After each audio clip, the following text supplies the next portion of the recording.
starting recording. All right, we are now recording. It is Thursday. It is week 4, and this is our session, online session. All right, my t-shirts come from the USA. There's a company called Died in Vermont. Oh, maybe I could get them to sponsor the videos. Interesting, but not. All right, so where were we? Yeah, we looked at pretty much all these queries. I just wanted to look at one last one, 21. How many bars in suburbs where drinkers live? And we want to include all suburbs where drinkers live, even if there are no bars. Now, if we do a straight join, then the suburbs that don't have bars won't appear in the result either. So I think this is the database.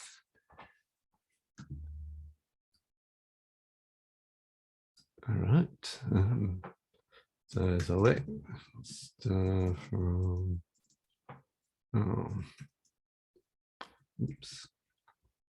drinkers. Right, so we can see all these drinkers live in different suburbs. So that's the set of suburbs that we're interested in. And also we can see that bars are located in suburbs. Okay, so it's a slightly different set there. So this is the set of suburbs that we're interested in. And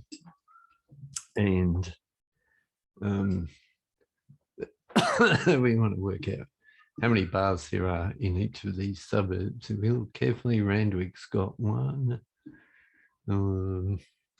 Newtown does not have one. Alexandria does not have one. Clovelly, well, there's a lot that don't. Mossman doesn't. Coogee does, all right? So a couple of these suburbs are going to appear with a non-zero count, but the other suburbs are going to appear with a non-zero account. It's kind of not super interesting because we can work this out. Anyway, so let's take a look. Here's one way that we could start approaching this. Select from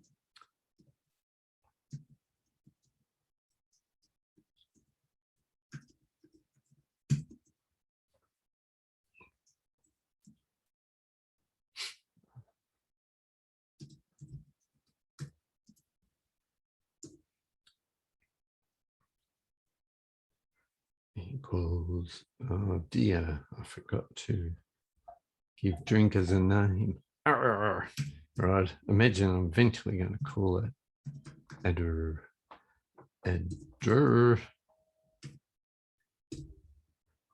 Yeah, exactly. Yes. So let's edit. Drinkers. Oops. Do that. D. And just to make things marginally neater, let's do that.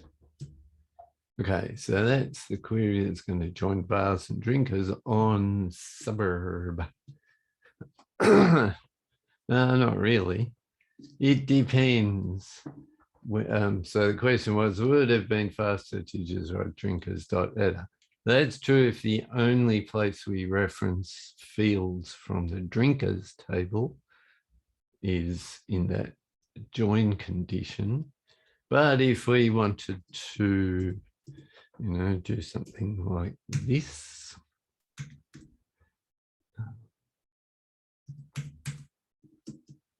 this is going to be a little bit boring. Well, let's get the drinker name.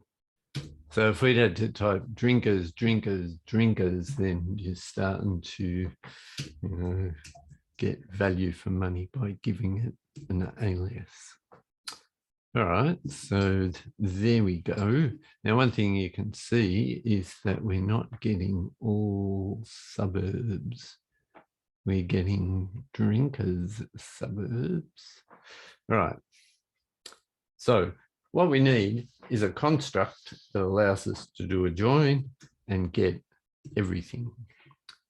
And get everything on from one of the tables, regardless of whether it has a match in the other table. So basically what we're doing at the moment, we'll only get pairs of tuples from the bars and drinkers table that satisfy that query. But what we're interested in is we want to have all the suburbs where drinkers live included. All right, so let's go the other way and use an outer join. Like that, right? So what that will do, left outer join with what? Bars perhaps would be useful. So let's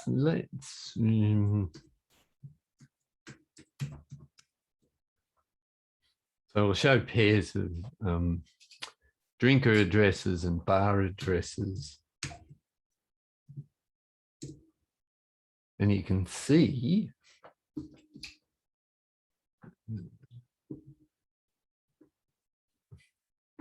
maybe SQL should be able to do that. But the important thing here is that we've got all of the addresses from the drinkers, so all of the suburbs where drinkers live, and that's joined against the suburbs where bars occur. And even if there are no bars, we get a tuple which has a null value for the address. So that's the feature of outer join. So if you're doing a left outer join, which is probably the most common one,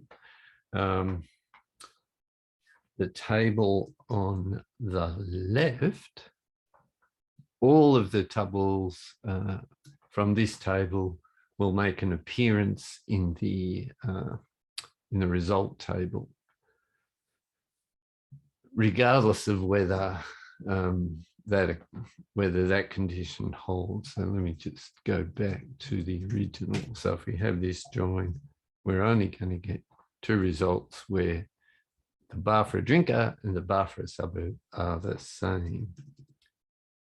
So in this context, we have to have all of the suburbs where drinkers live. And then we need to count the number of bars in each. And in fact, this example is a little bit boring because there's only one. But if we assume there may be multiple bars in a suburb, so we want to group by how many bars in suburbs where drinkers live here. So we want to get the drinker's address grouped by that, and we want to count the number of bars in that that match up with that address. So I guess I could do it that way. So if there's a bar there, it'll have an address. I could have gone bar name or whatever. And that will give us, hopefully, something like that. All right. So all the suburbs which have no bars get a 0 count.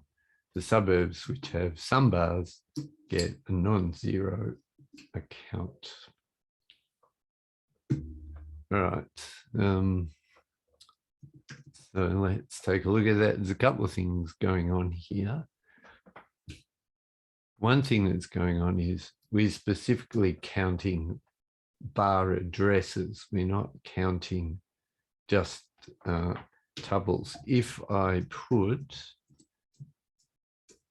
count star here, I think everything would have a value of 1 because there's one tuple for each drinker address.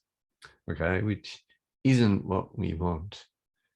Right, so that's simply telling me, if I scroll up here, there's one tuple, there's another tuple, there's another tuple, and so on. And we're doing group by the drinker address. So when we use the count of the bar address, if it's null, count returns 0. If it's not null, count will return 1. And of course, if we had multiple bars in a given suburb, let's add another bar in Randwick or something.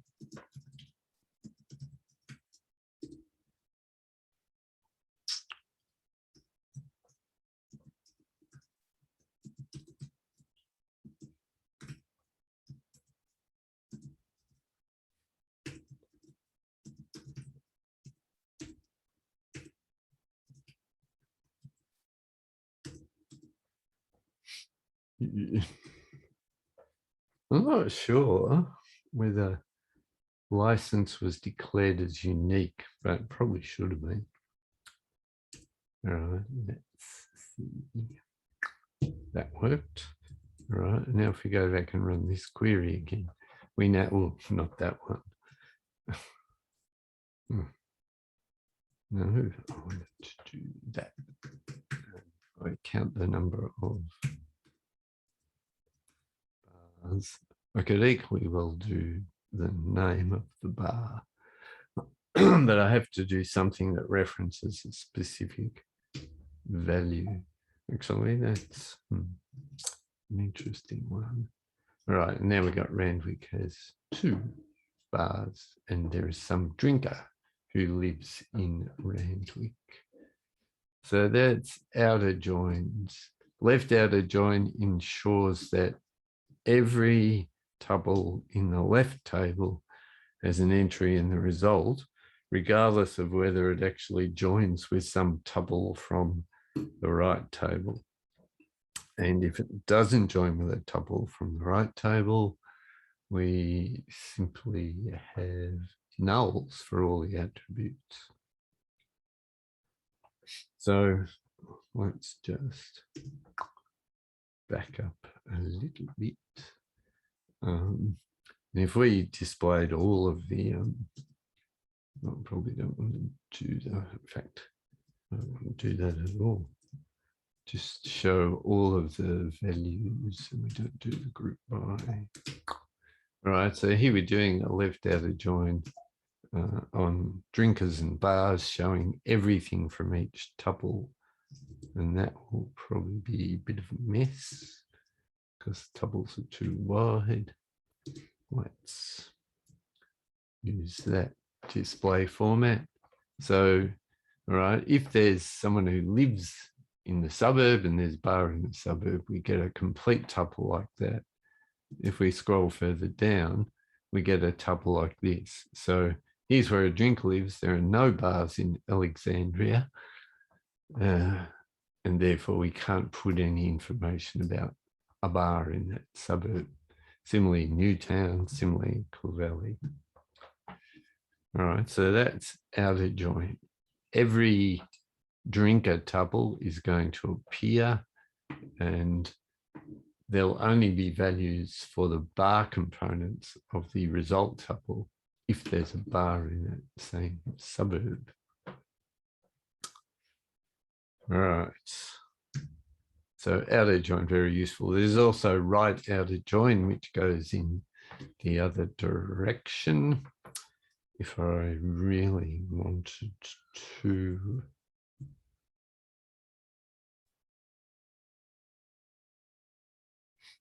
demonstrate that. So if I wanted to achieve the same result using a right outer join, I'd have to put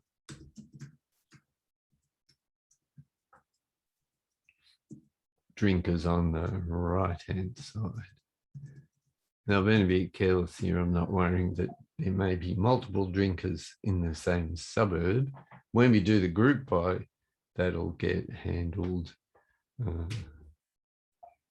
anyway. So this ought to give us the same thing that we were just looking at. Right, so same set of tuples, and you can have a full outer join where every tuple from both tables will appear, and if they don't have a corresponding joinable tuple, then all of the other attributes will be null. So I could, if I don't have any examples, but potentially I could have a bar that isn't associated with any drinker because no drinkers live in that suburb.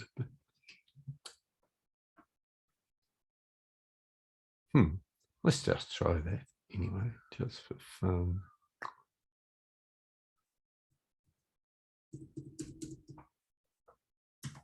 I think there actually are bars in suburbs where drinkers don't live. All right, so the Australia Hotel is in the Rocks. There are no drinkers in the Rocks. Coogee Bay Hotel is obviously in Coogee. A drinker lives in Coogee, so we get a full tuple. Here's another bar in the Rocks. There are no drinkers there. Kingsford, no drinkers live in Kingsford. And here we've got a place where a drinker lives, but there's no bars. So you can see it just fills out with nulls any tuples that don't have a match in the other table. So left outer joined ensures all tuples from the left table appear, right outer joined ensures that all tuples from the right table appear, and full outer join ensures that all tuples from both tables appear. And a regular join basically ignores cases like this where John in Alexandria doesn't have a matching bar. So this tuple just wouldn't appear at all in a regular join. All right, that'll do for that. Let's get on to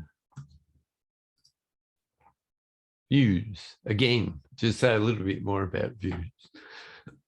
Views kind of look like tables. And there's been a few cases where I was using databases where I didn't realize for ages that a particular thing I'd been using was actually a view rather than a table. So once you define views, you kind of treat them like tables and you use them in the same context where you would use a table. Unfortunately, the definition kind of looks a little bit like a function where you've got parameters, but in fact, they're not parameters. They're like when you define a table with a create table statement, they're actually the columns in the output. So you define a view specifying attribute names and a query. Now, attribute names aren't strictly necessary. You can achieve the same result by saying in the query, select blah, blah as blah, blah, blah. So let's.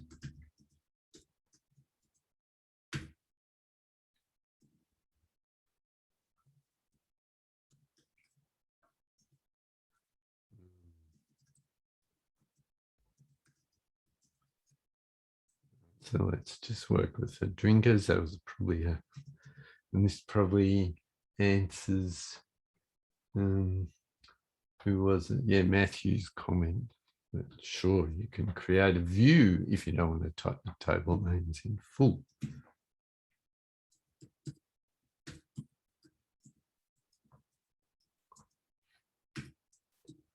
And so really, don't want that anymore. So you've just got an alias for that table. Doing it, select drinkers B inside, or drinkers D inside the query is a temporary thing that only applies for that query. This applies permanently. There's a thing called B in your database, which looks just like the drinkers table because it's referencing the drinkers table. All right, now let me see.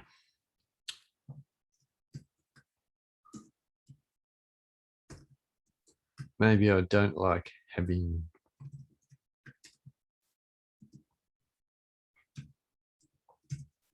those column names, so I could change them as drinker and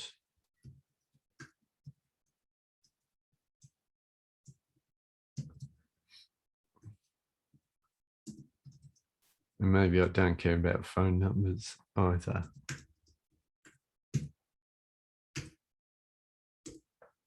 Oh, seem to want. Oh, okay, that's fine.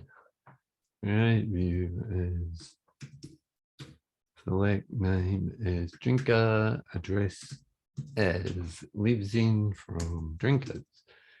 And if I then go select star from B2, I get that. So same set of doubles minus the phone number, but with changed column names.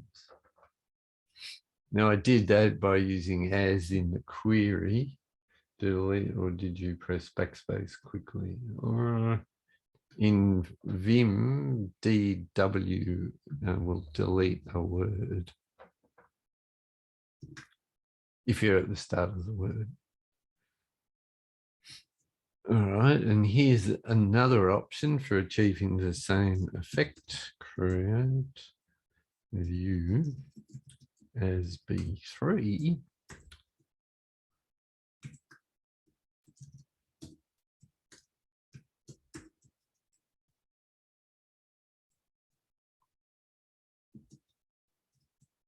Right, oops. I don't know why I put an as there. It's obviously not going to work. Let's just get into edit mode, create view, right?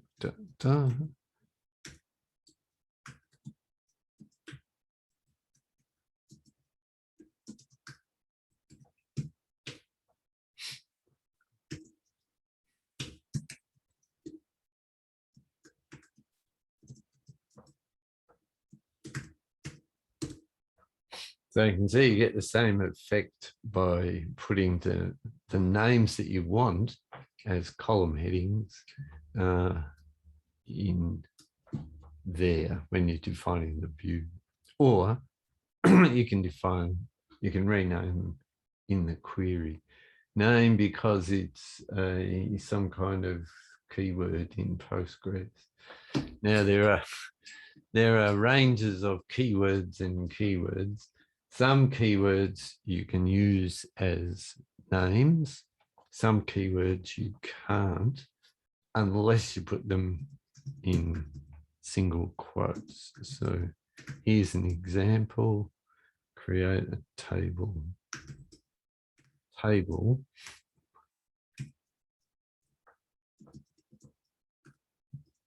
Just have some columns. What a shame. Can't create a table called table. Yes, you can if you insist on doing something as silly as that by putting quotes around it. And there you've got. Except every time you use it, you have to put quotes around it. Otherwise, it thinks it's a reserved word and it will think that you've got a syntax error.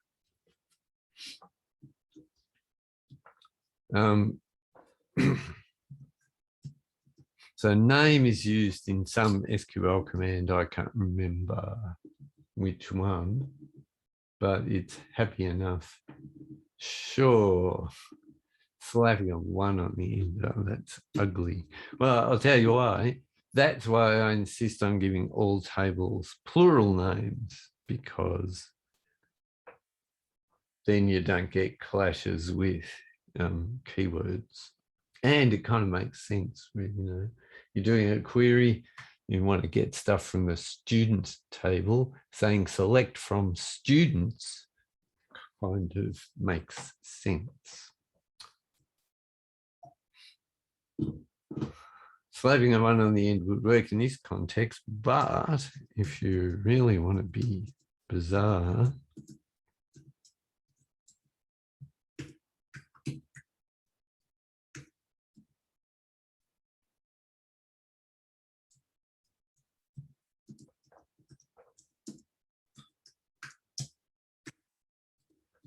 you can do that as well, which isn't going to get you just by slapping a 1 on the end. Of course, do not create tables with that name.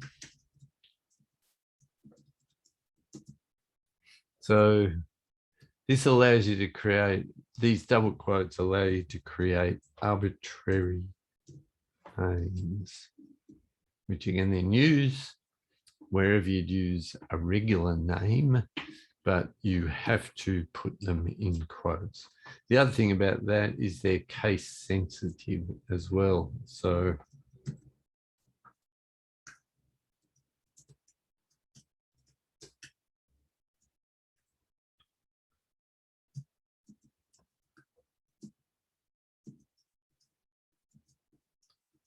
let's just distinguish it from the other table called table.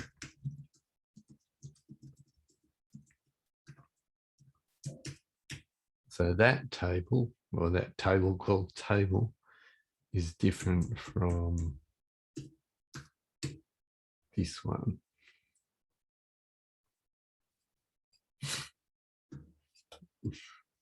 Yeah, good-o. Hash all of your table names. That's fine. All right. So what else was I saying? Making a view of the name when I'm frustrated why my query is not working. Yeah, maybe that's a plausible thing to do. If your query is not working, I would suggest that creating some views is probably quite a good idea. When I was talking about problem solving in SQL, I suggested that you start working backwards from the result and think to yourself, if I had a particular table, then this query would be really easy to answer. And then try and produce that table using a view.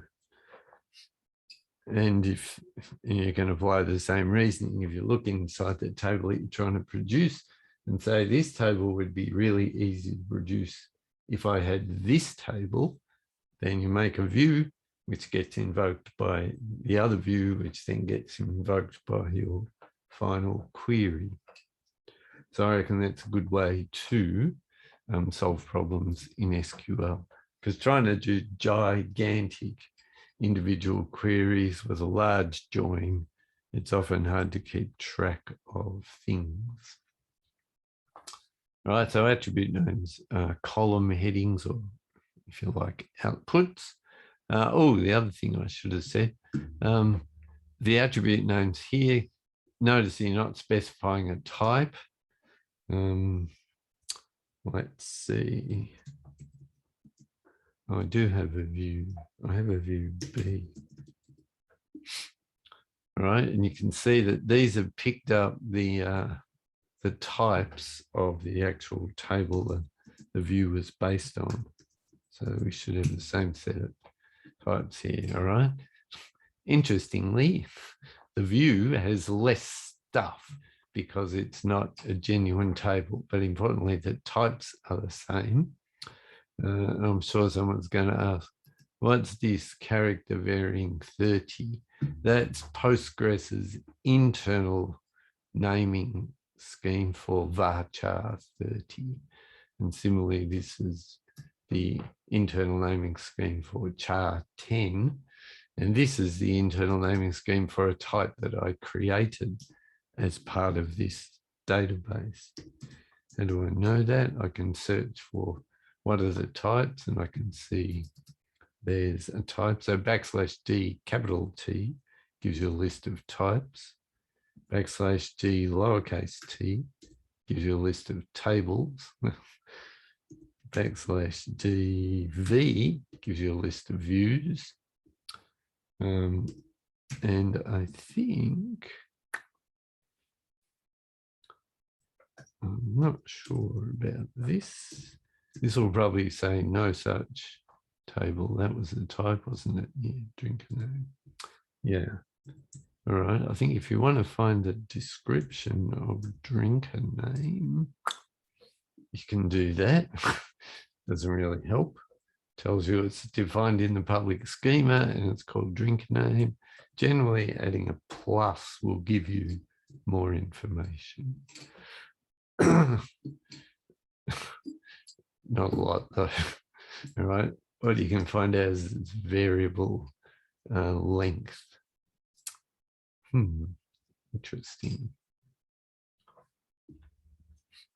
Oh, I can't remember how that type was even defined. Oh, let's see if I go and look at the, I haven't got the dump. Yes, I do. It's in there. I hope. Oh, no, that's not helpful.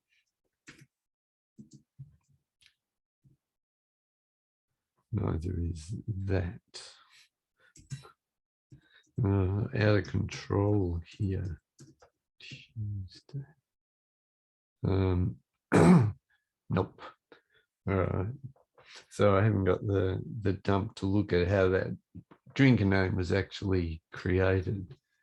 I suspect that it's defined as could be defined as a domain actually.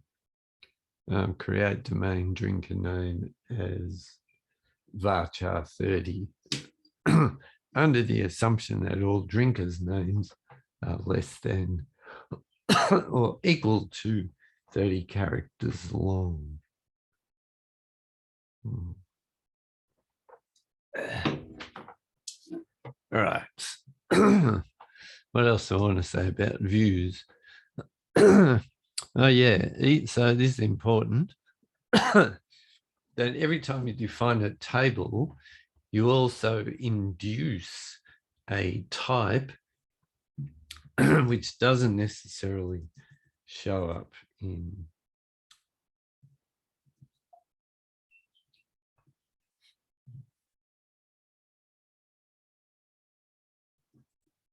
when you do this, or even when you do this.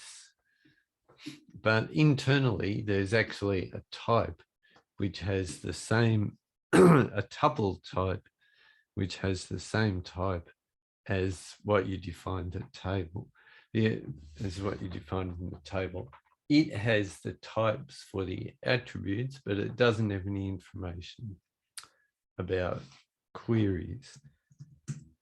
You can define types like this yourself.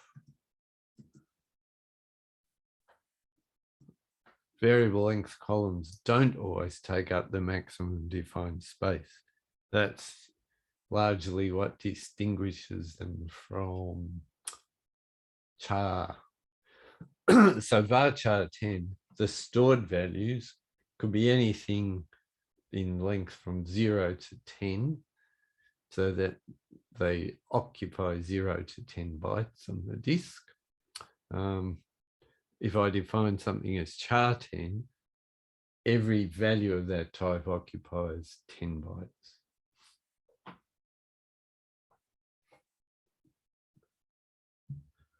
What was I in the middle of? Oh, yes. Now I'm worried about that name, but hopefully it'll work.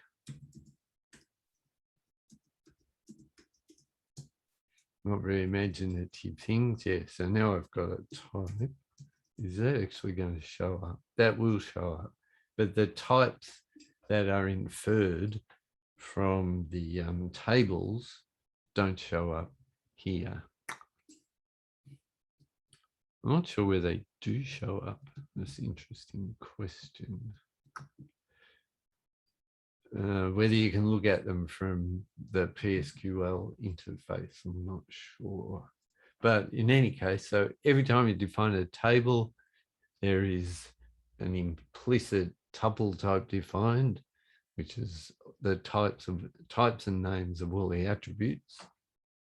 And similarly, when you define a view, there is an implicit type defined with the same name as the view and the same names and types as all of the attributes in the view definition,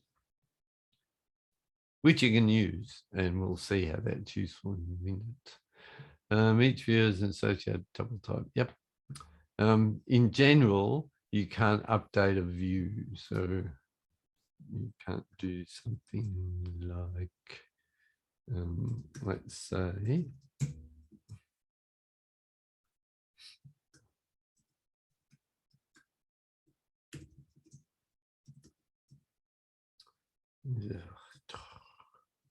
So let's say one of the drinkers moves to a different suburb. And let's say that drinker is John. Oh, damn. That's going to, yeah, column what? Column drinker. Oh, yeah, that's right. Oh, good.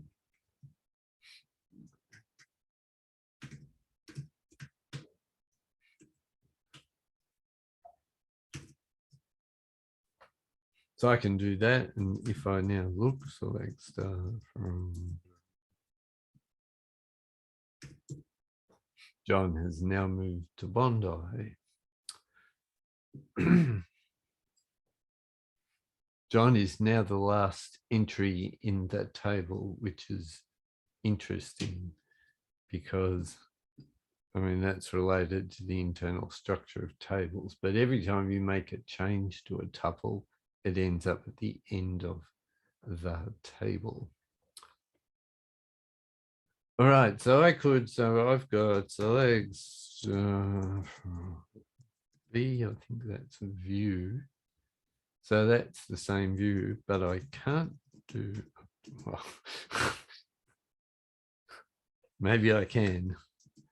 All right, let's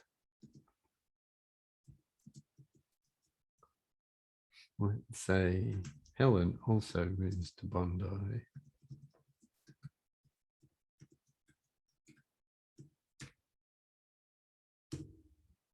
Oh, goodness me.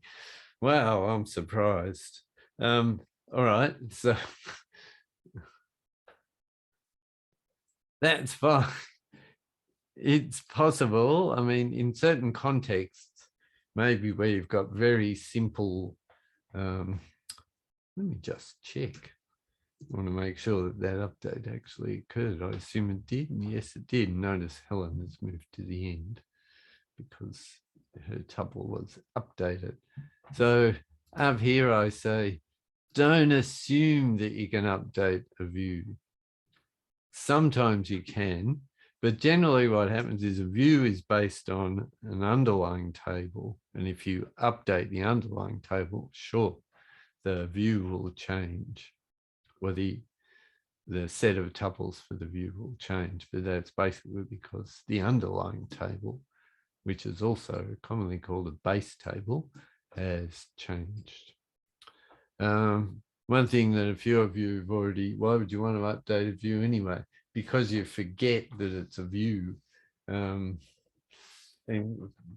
once you start using views a lot, you kind of come to treat them as tables, and you might accidentally try to update a table, which is actually a view. One thing that a few of you have bumped into already is that you can't change the types or the numbers of attributes in a view using create or replace. That assumes, create or replace assumes that you just, well, the replace part anyway assumes that you're just changing the SQL statement associated with the view. If you try to change the type or the number of attributes, let's see, I could do,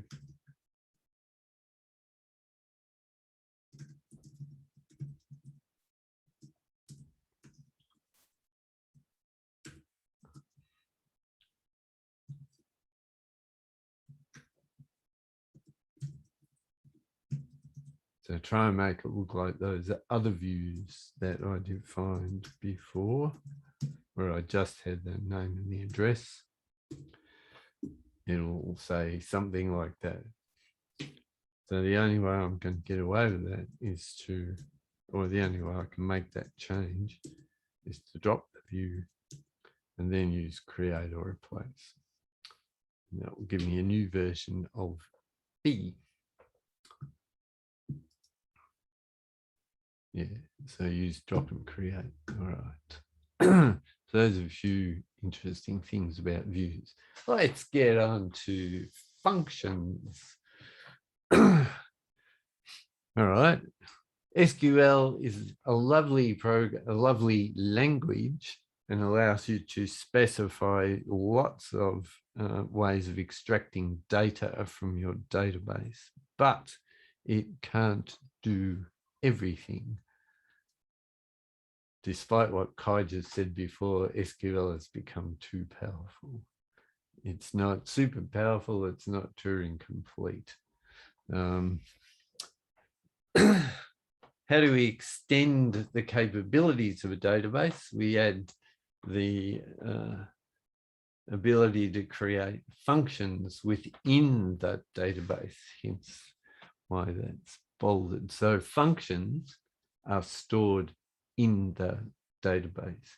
That has a couple of advantages, that you don't have to have your functions defined elsewhere, which you do if you've got a programming language that's accessing a database. You've got two different systems. Here, these functions end up in the database with the data that they're dealing with. Is it? I'm surprised that PowerPoint is Turing complete. Who told you that? I read it on Facebook. You're about to say. Oh, all right. So it creates, so functions can be stored in the database alongside the data they manipulate. You know, it's a little bit like views. You define views because you want to manipulate the data in a certain way. So you can define functions as well. So a function is something that has a procedural aspect, or it can have a procedural aspect. It takes parameters and it returns a type. So, you know, it's different syntax, but it's kind of like what you defining functions in C, for example. Interesting thing about Postgres is that the way you define functions, or at least the bodies of functions that you're defining, are actually just strings. And those $$ things are actually just quotes. And the reason why you use $$ rather than single quotes is that as soon as you start putting single quotes inside your function body, you end up with a ridiculous scenario of having 4 quotes in a row or 16 quotes in a row just to achieve certain results. So having a different quoting mechanism rather than single quotes allows you to put single quotes in the function body just like you would in SQL. Right, so function bodies, yeah, I'm sure you can find examples of things like that. I can't remember whether I had any in the notes.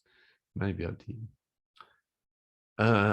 Yeah, so the fact that a function body is a string and the fact that functions can be defined in a number of languages means that you actually have to tell what language occurs in what language the function body is written in. Now, it turns out you can actually use SQL to define functions. So here's an example of a little function that takes in 2 integer values and returns an integer result. And it does it by doing a select statement. How does that return happen?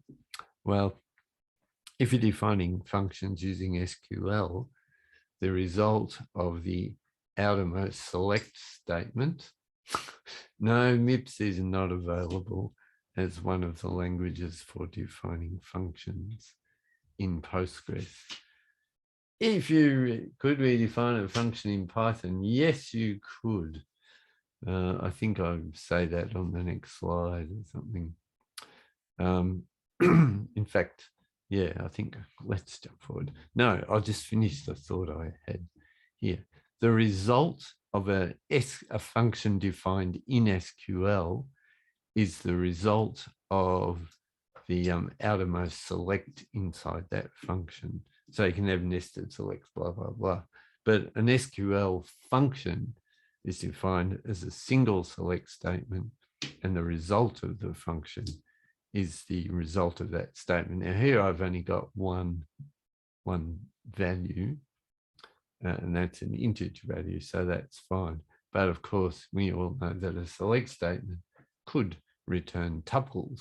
So certainly a function can return tuple types. Let me see, I'll just stick this function definition in here.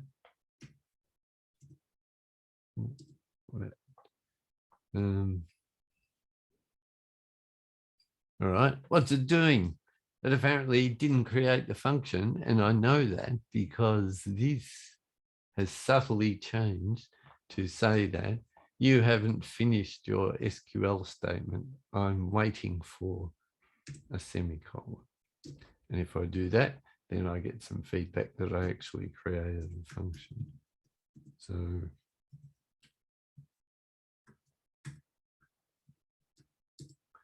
whoopee-doo. I mean, I could have equally well done that as select 3 plus 5. Although notice that it doesn't have a column name, where it's here. The column name is the name of the function. I think if I really wanted to,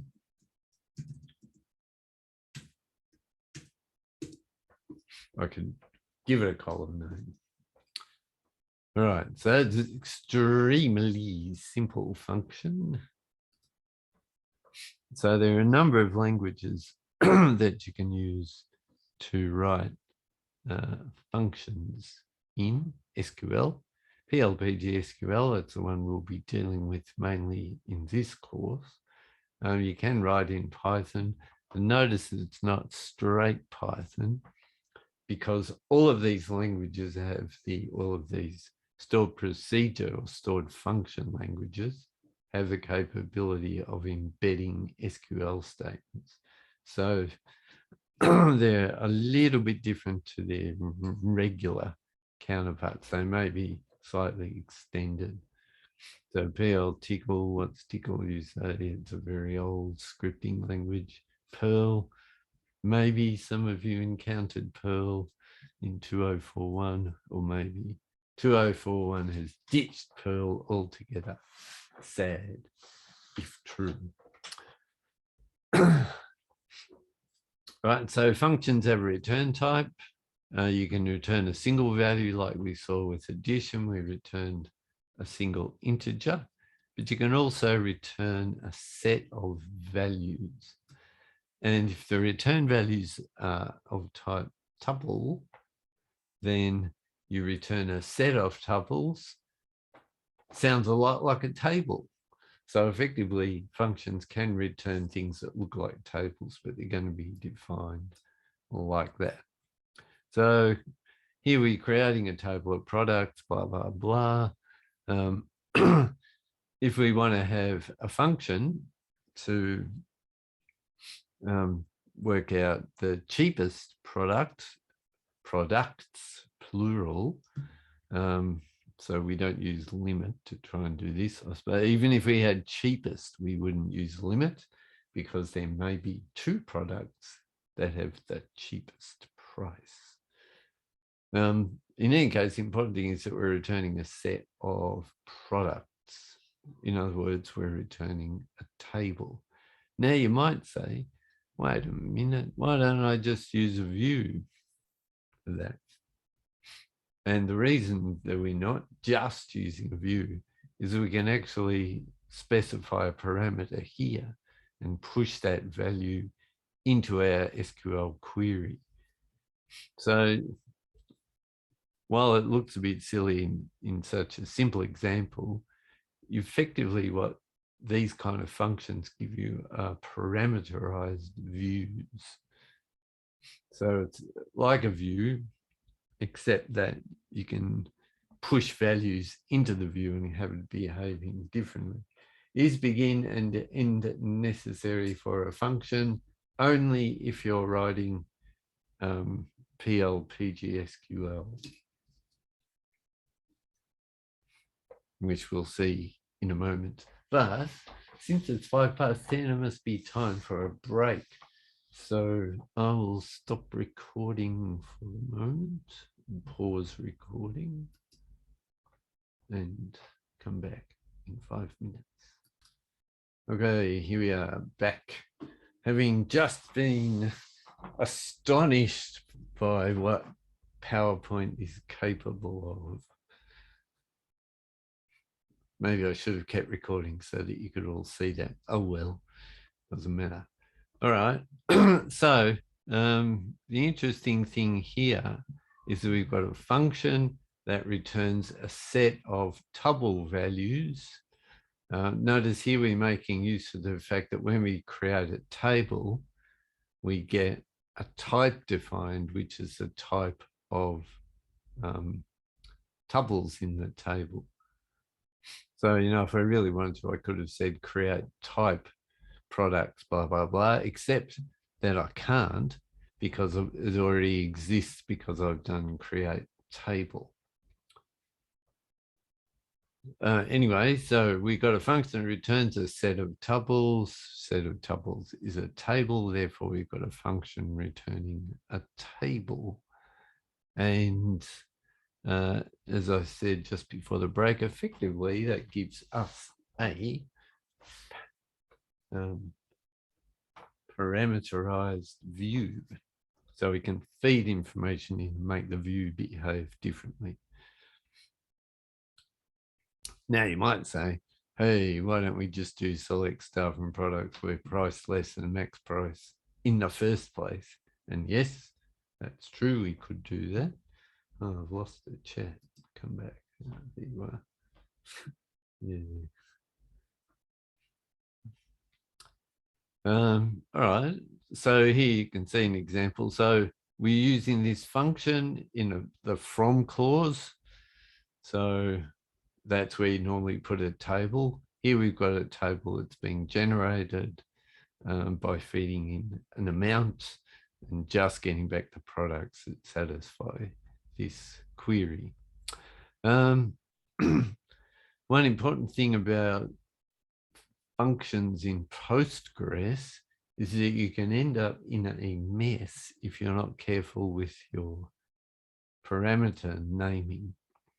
Now, if I'd called this thing just price rather than max price, and then tried to use it here, I would be saying price less than price. Yeah, will it give an error saying function output has no destination? Should we use return query? No. The as I said before, the result of an SQL function is just the result of the SQL statement. Maybe I need to define this. Let's see. Let's create a new. I think I've actually got a test database. I do. This is where I just dump random stuff.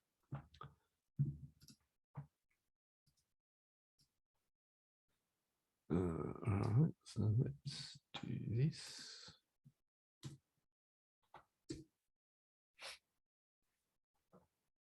So functions defined in SQL kind of have an implicit return. Functions defined in PL/PGSQL, yes, you do have to give a return. All right, so I've got a function and a table, but I've got nothing in the table.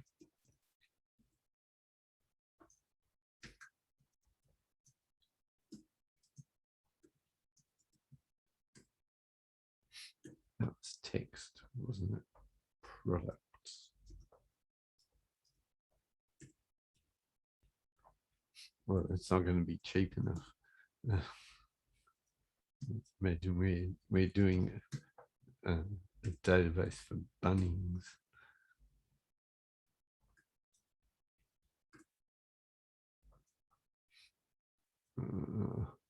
Let me just check whether that will be interpreted correctly. Syntax. All right. Okay. The interesting thing to notice here is that it interpreted that correctly as a money value. Let's add something that costs more than $1.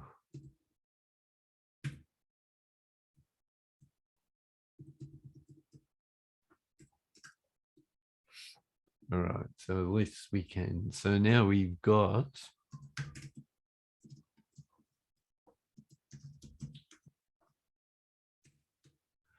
these two products. And we can then find what the cheap products were using the call to the function.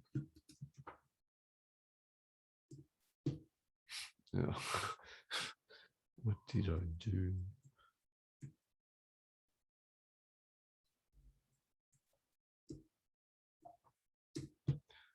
All right, so the only thing that shows that now you could say, of course, the legs.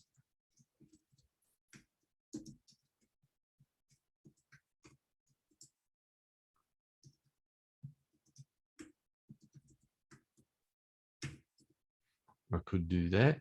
That won't work because that has a different type to that. This will be interpreted as a real number value. And this is interpreted as a money value because that's how it's defined. So that was why I had to do this typecast up here. All right, so we can get the same result that way. Don't know. I reckon it's easier, and I'm sure you can define much more complex functions that do more interesting things and sort of rather than having to deal directly with the tables like that. All right. Yeah, okay. So blah, blah, blah. Functions returning sets of tuples could be used in a context where a table would be used. In fact, even if they just return a set of integer values, that can be interpreted as a table with a single column. And as I've already said, you can interpret them as parameterized views. So let's do a couple of simple examples. Create function. What is it? Fac.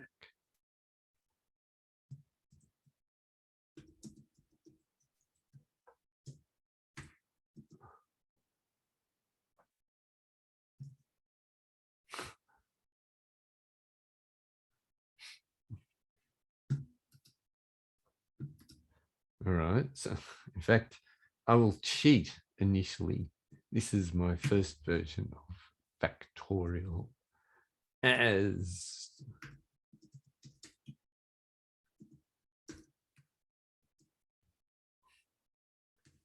because magically Postgres has a factorial function built in for some unknown reason. Oh, language, SQL. Oh yeah, good point. Create function. What do I normally do? The way I normally format my functions is something like this.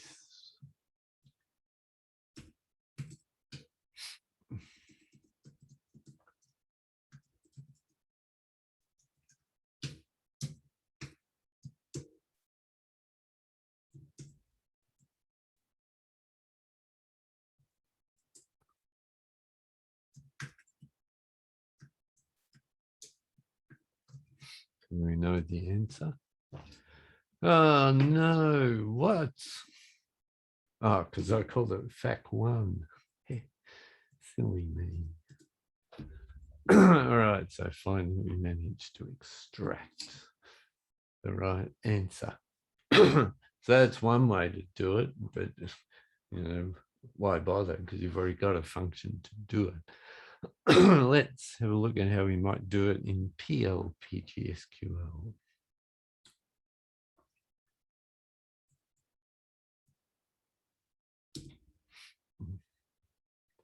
And the reason I did that is I wanted to get this into the edit buffer. Right, function fact2 still got the same interface, but now the language is going to be the old PGSQL.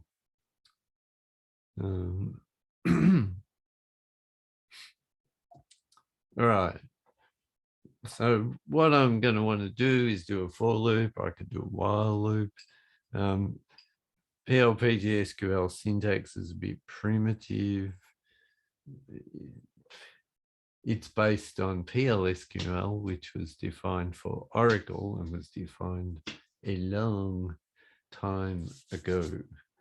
So different, I mean, C existed when PLSQL and PL/PGSQL were defined. So in theory, they could have used C syntax, but they didn't.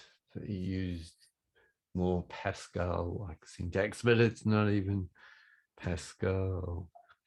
All right, so let's see. So PL/PGSQL has for loops, and it's got variables. And if I remember correctly,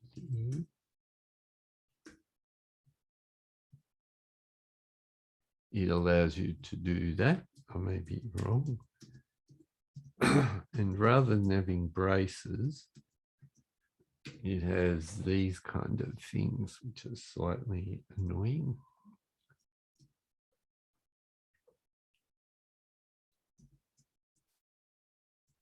And assignment is written like that. And of course, at the end, you have to return a result. And always have to terminate things with semicolons, otherwise it gets angry. And you have to define variables using not a del care, but using a declare setup. I is an integer and res is also an integer, but I want to initialize it to a value, and I can do that like that. So it creates an integer variable I and an integer variable res. I doesn't have an initial value because we're using it in this context, so it's going to be initialized like that. And yeah, so we just iterate 1 to n, blah, blah, blah. Hopefully I got the syntax right. I haven't written PL/PGSQL for a while, and that's a lie because I did write it when I was writing my sample solution. What to do? Oh, yeah, I think I know what I did wrong.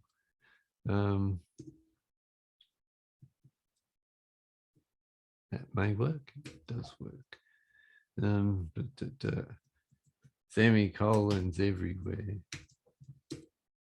All right, so it's created this function, select, what was it called? Might have been called fact2. Okay, so that's the result. Now functions, you can, once they're stored, you can edit them simply by giving the name. And that'll drop you back in. You get slightly different version. You get more the internal stored version where you've got the schema is explicit and you've got the $$ replaced by these. Now, if you know about, what are they called? Here thing in the shell, you can do things like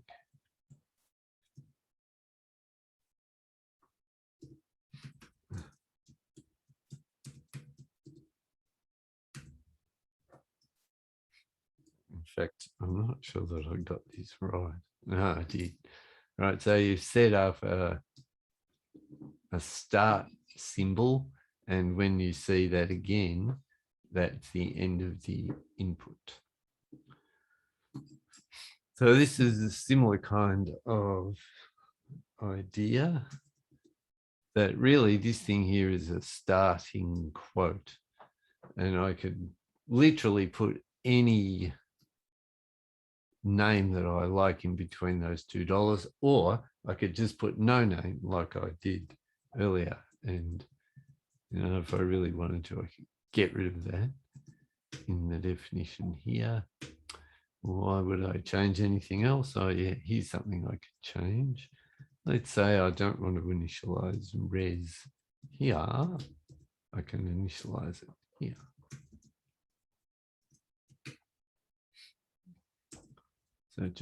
So there's a difference.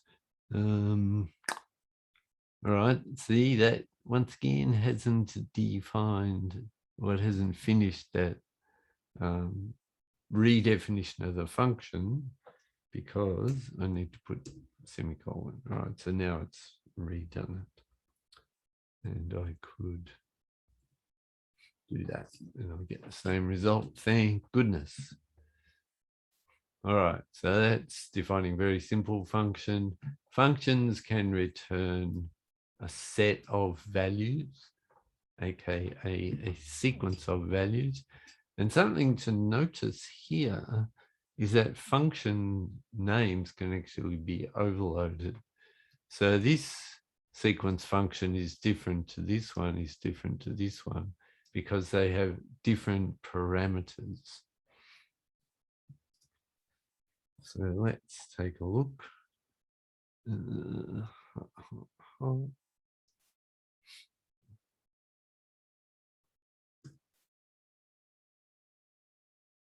What if I do that? Yeah, that'll do.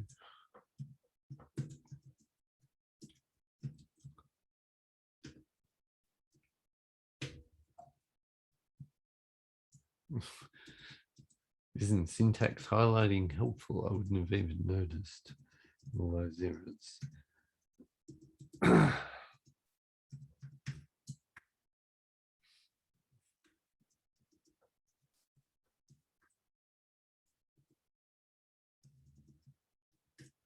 Oops, and obviously what I want to return here, return set of integer.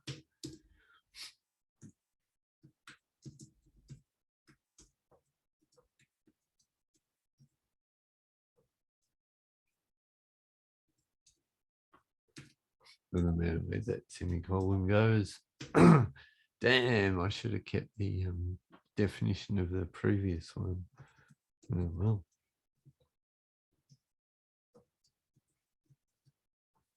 It's easy enough to reproduce.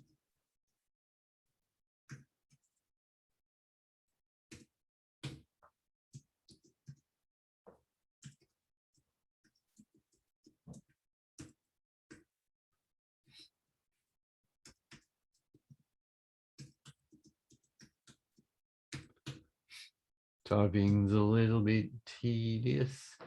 How would PSQL handle global variables within a script? There's no such thing as global variables. All variables are local to a function. The only global things that you can access are tables, so you can ask arbitrary SQL queries.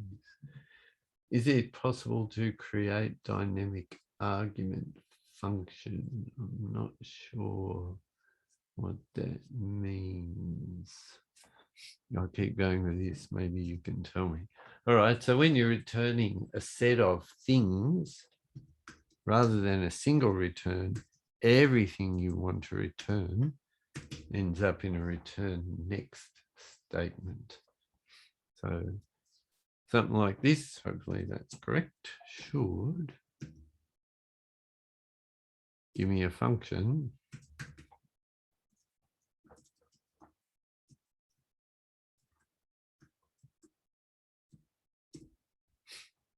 Beautiful. What does not exist? Why not? Oh, did I forget to? No, it said it. Oh no, it didn't. Is that it? Yeah. Oh, there was an error. Uh-huh. Okay, well, that's easy. I thought that looked funny.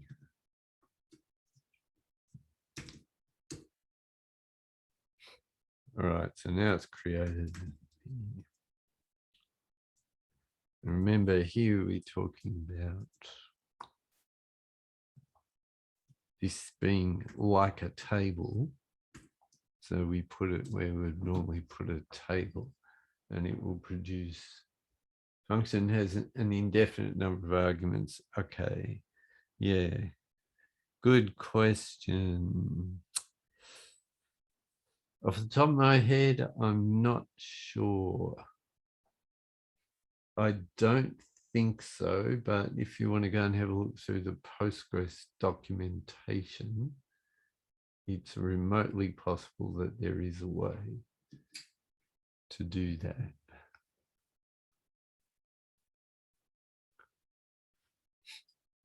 All right, so that's that version of a sequence.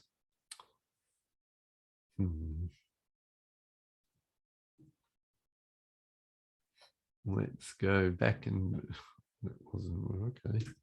Wasn't quite what I had in mind. Now let's do a different version with more arguments.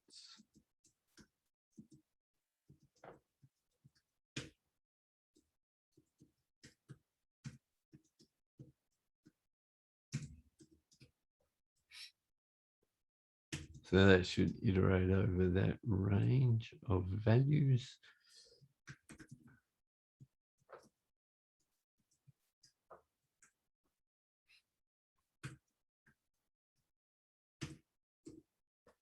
So if I give two parameters, it knows which version of sequence I want to use. And just remembering back to before.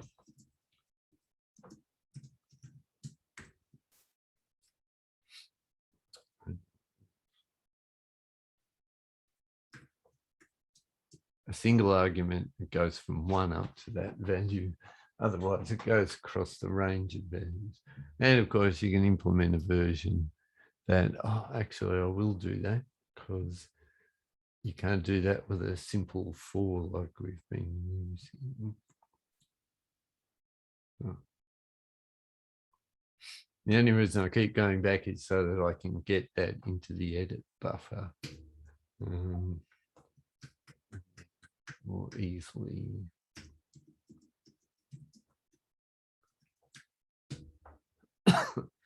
That's annoying, isn't it? I think int is an alias for integer.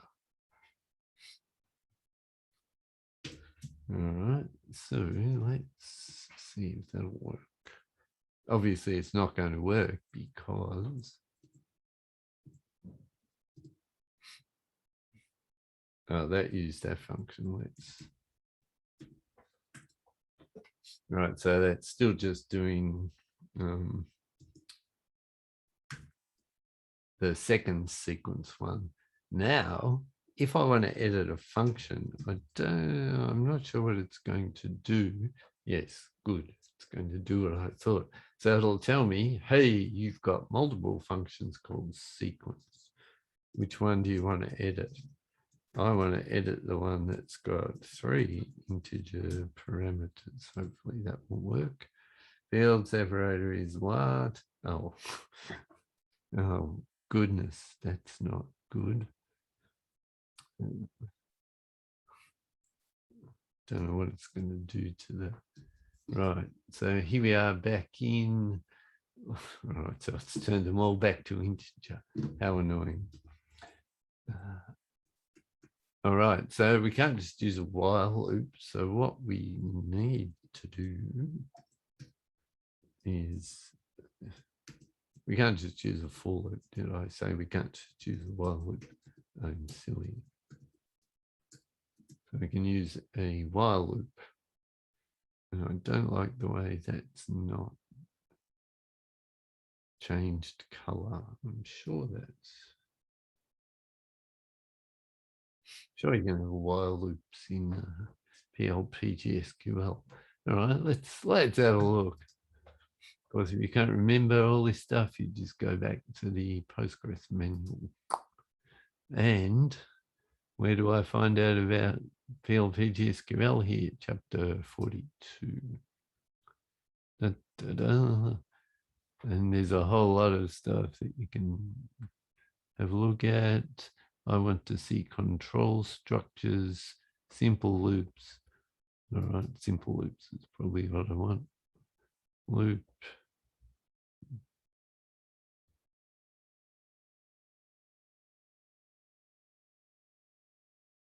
Really? Oh, while. Yeah, I'm sure there was a while loop. Good.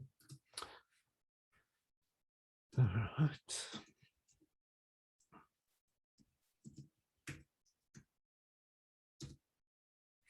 Strange that it doesn't recognize while. Yeah, I think I'll put loop on the next line. All right. So we return the next I, and then we increment I.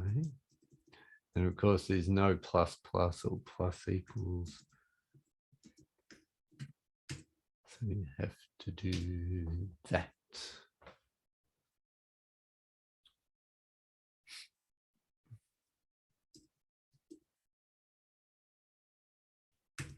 Notice I haven't got my regular prompt back. It's waiting for a semicolon.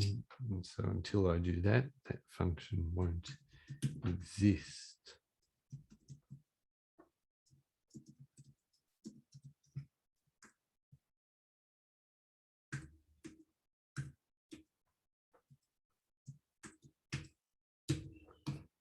All right, so it starts from 3, goes up in increments of 4 and stops when it gets to greater than 20.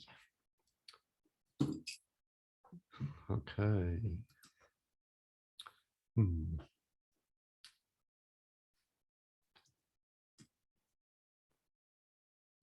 I better write these to files, actually.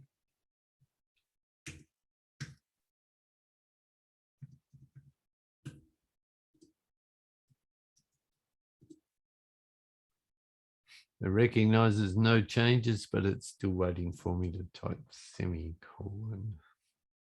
That's a bit silly.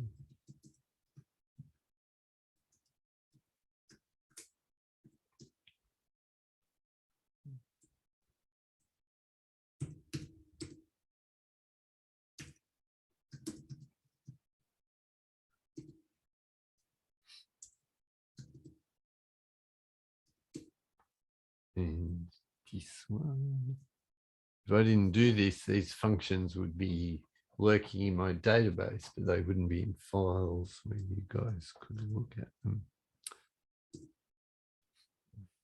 And putting them in files where they've got the internal view is a bit cruddy, but that's life. So that sequence with the 3 parameters. Okay. All right, got them saved. So we did those 3 exercises. Final one, implement fact using sequence. All right, that's easy.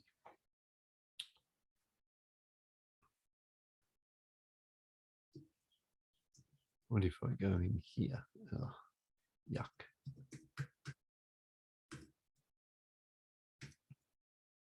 By the way, you might notice I do not use uppercase letters for my keyword names. I think that's extremely ugly. But I'm stuck with it because oh yeah, something to notice too. You can put language at the start of the function. I normally put it at the end.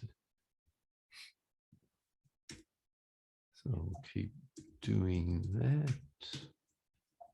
And I normally wouldn't do that. Doesn't matter. All right, and in this case, in fact, this is dead simple. We're trying to do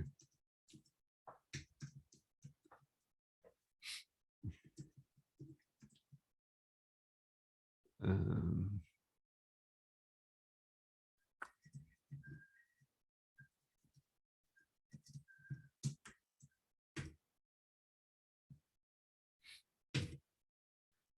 going to do this as an SQL function because we've got all the stuff we need to put it together. And obviously the language is not PLPG SQL, it's just straight SQL. So if I remember correctly, there's an aggregate called products. If we can generate a sequence of integers, in other words, a column of integers, we can use this aggregate to multiply all those integers together. No function, yeah, all right. It's probably called prod.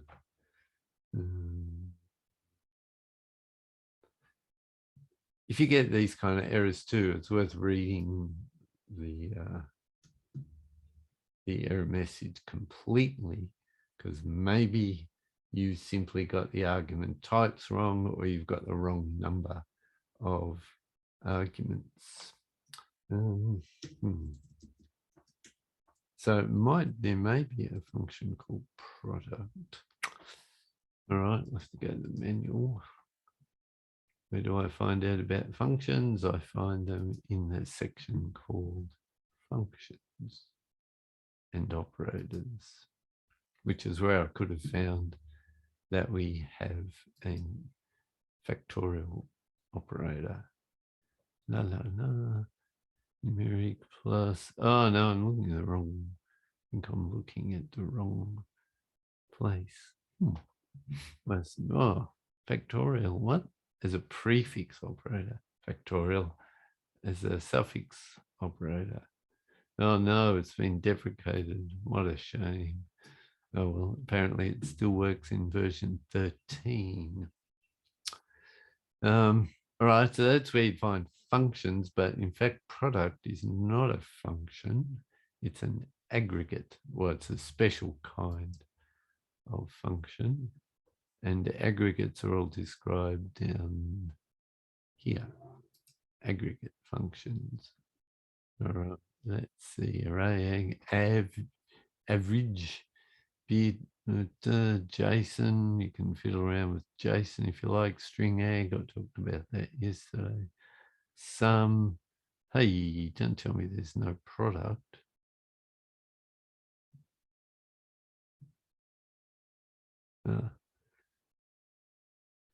Here's more. Standard deviation. Still no goddamn product. Oh, silly me. I thought there was a product. Oh, well, in that case, we can't solve the, oh, keep looking, ordered set, yeah, hypothetical set, aggregate, yeah, grouping, yeah. Oh, well, so much for that idea. There is no product. We got some. Why don't we have product? Of course, if we wanted, we could always write our own product function, but no. Actually, that would be useful in this context. All right, because we need to fetch the things that we're producing as a product from a table. So this isn't going to be a proper aggregate. It's going to be a simplified version, but basically it's to show how you can read stuff from a table inside a function. And in fact, it's even more interesting than that. It's actually a table that's being generated on the fly. All right. what's going to pop up if I do that? Not really. Oh, fact2, yeah.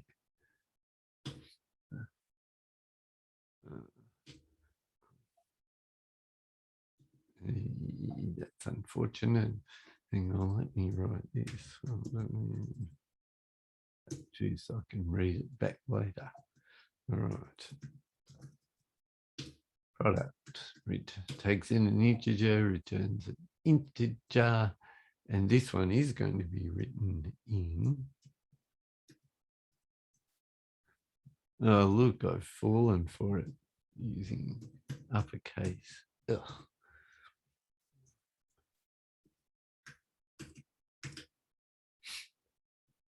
And we're going back to PLPGSQL to form product.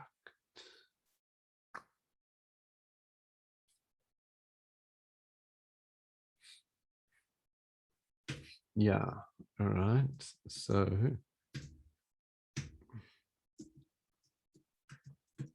we're going to have a variable to hold the product.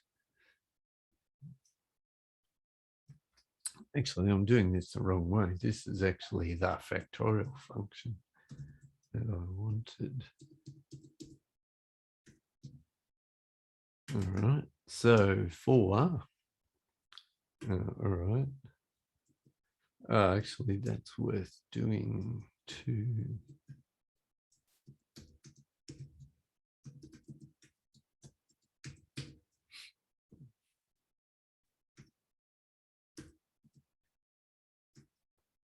I will try this, but I suspect it may not.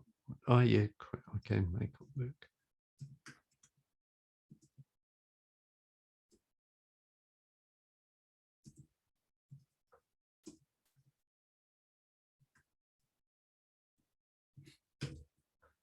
All right, so what this will do, it'll run that sequence operator that we defined before, and it will grab each result from that in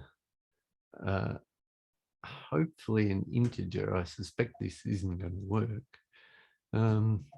Maybe it'll work if I do that. Right, so sequence effectively produces a table with a single column, also called sequence. So if I select that, hopefully that can be attached to an integer, and then I can multiply the product that I'm accumulating like that. So this type of for loop allows you to iterate over a query, grab each tuple from the query, and then do stuff with that individual tuple. Here I'm trying to use an integer. I'm not sure that this is going to work, but let's see. Fact. This is actually fact2. Right, and to fact2.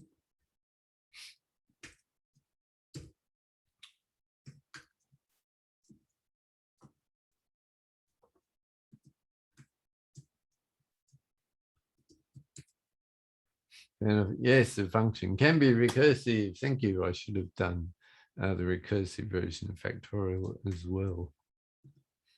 Let's see if this will actually work. Upper bound of for loop cannot be null.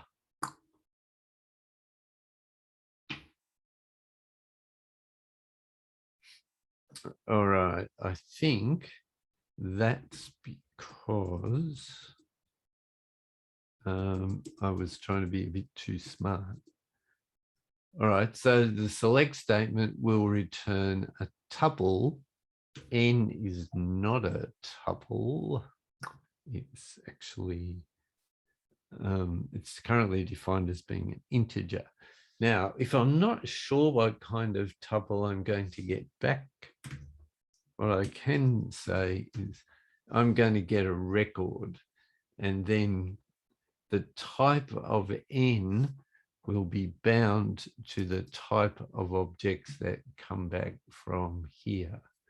So here we'd be getting a single tuple with a single attribute called SEQ. So now n is not a number, it's a tuple, and I can extract the number from that tuple, hopefully like that.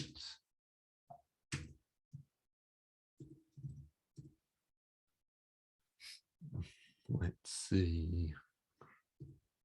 Yeah. The functions, what seek record? Oh, I'm a goose. Overusing n. Silly me, why didn't someone point that out? So n is the input parameter and I can't overload it here. I'll call it x then.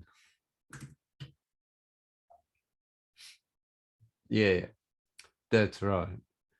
So saying that x is a record is like, oh, well, work out what the type is when you run this query.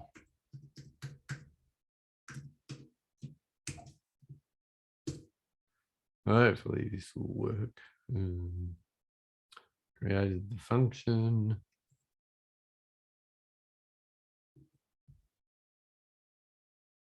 Oh yeah, good point.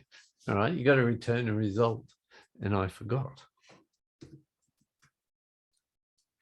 worth making all these mistakes completely unintentionally, but just to show you the kind of error messages that you get back. So we've got to return that product that we lovingly accumulated. Finally.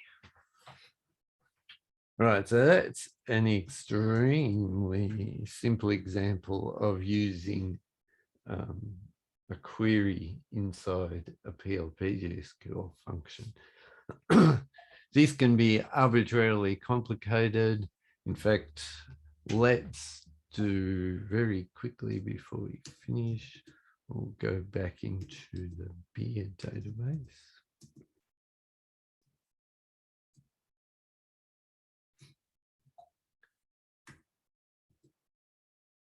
And do a function.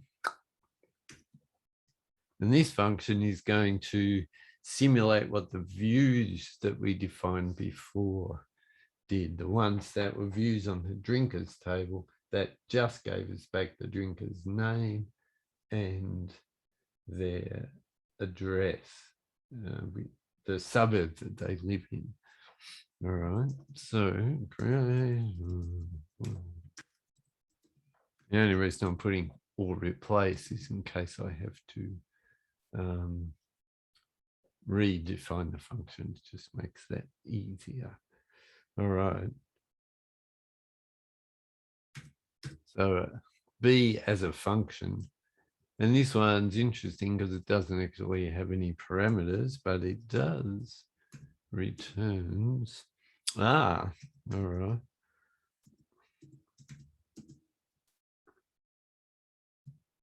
And we can't just return, well, we could just return a set of drinkers. Let's do that. Because that's a data type, that's a table. And when you define a table, you get a tuple type defined.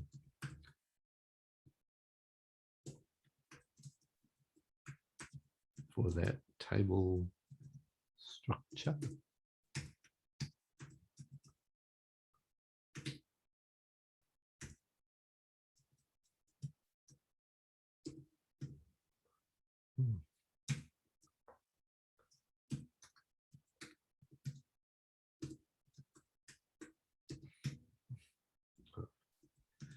Go mad. Getting too excited to type the code. All right.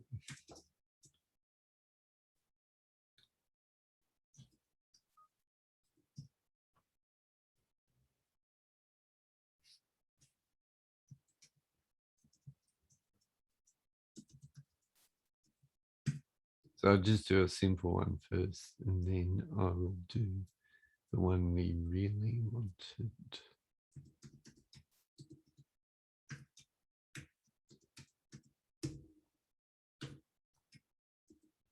here we're returning a set, so we don't necessarily need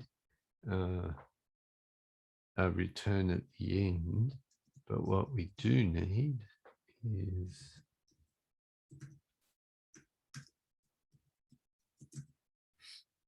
this is just going to iterate through the drinkers table and return each tuple from the drinkers table as the result of this function.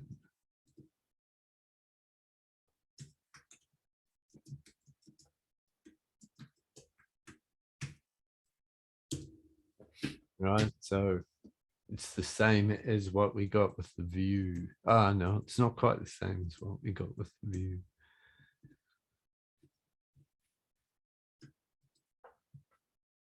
So the view got rid of the phone numbers. So we can do that. It was called FB, it was. Okay. All right, so here we want to return tuples that have less attributes. And of course we can do that by doing this. But now we're not returning a set of drinkers, we're returning tuples that are less than drinkers. So now we'd have to define a type for those tuples, which is different to drinkers. It just contains name and address. And something else I should have mentioned earlier, if we go back to this, so each result coming back and being stored in D is of type drinkers. And remember that drinkers is defined as a type. I could have defined D like that, and that would have worked as well.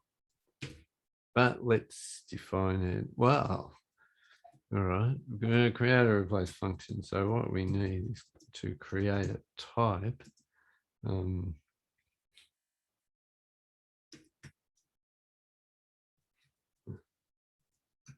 So minimum drinkers, less information than we normally get for a drinker. So name and live. Let's just change that text.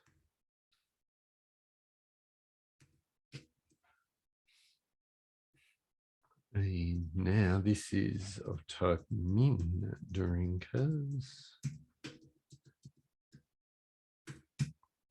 And we have to say, we can select name, that's fine.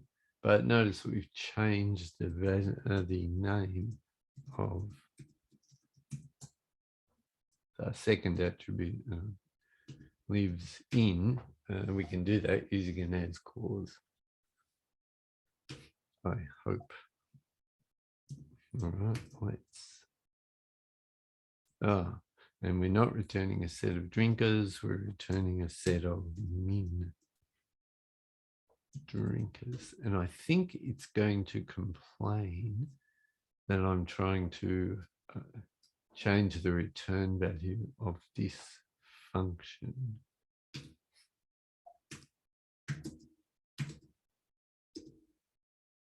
All right, so I'll write that out so I can read it back in again.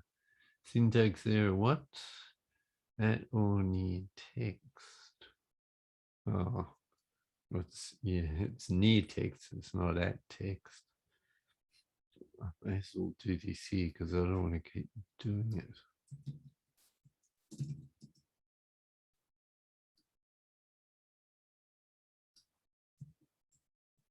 So sometimes if you have what? Oh, because I hadn't finished that previous thing off.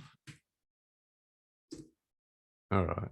So now I've got these type in drinkers. So sometimes when you're defining a function that's returning a table with a new type that doesn't correspond to any of the existing tables, you may have to create your own type for that.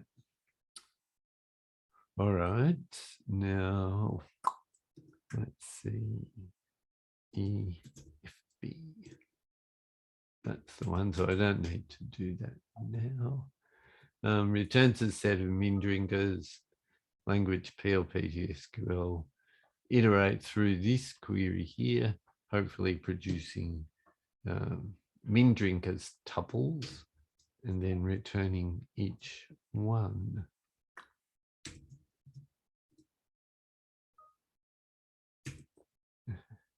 Cannot change that. All right, so I mentioned that before, that it wasn't going to let me do that because I changed the return type of the function.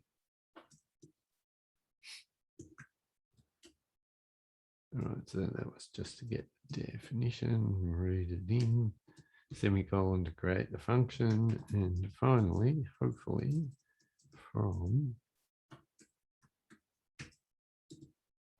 All right.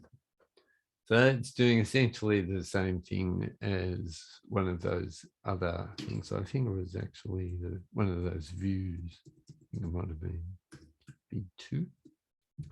Yeah. But it's doing it via a, I know it's 11 o'clock. I'm about to stop. It's doing it via a function that extracts its values from a query. All right, that'll do. Hopefully that's enough to allow you to do the assignment. I think there's enough. I've shown you enough mechanisms for that. Now, if not, you can always send me email saying, what about blah, blah, blah? How do I do that? And I can talk about that next Tuesday. Otherwise, you can post queries on the forum, or you can send me email if the query involves code. All right, that'll do for today. Nested loop. Yes, you can have nested loops.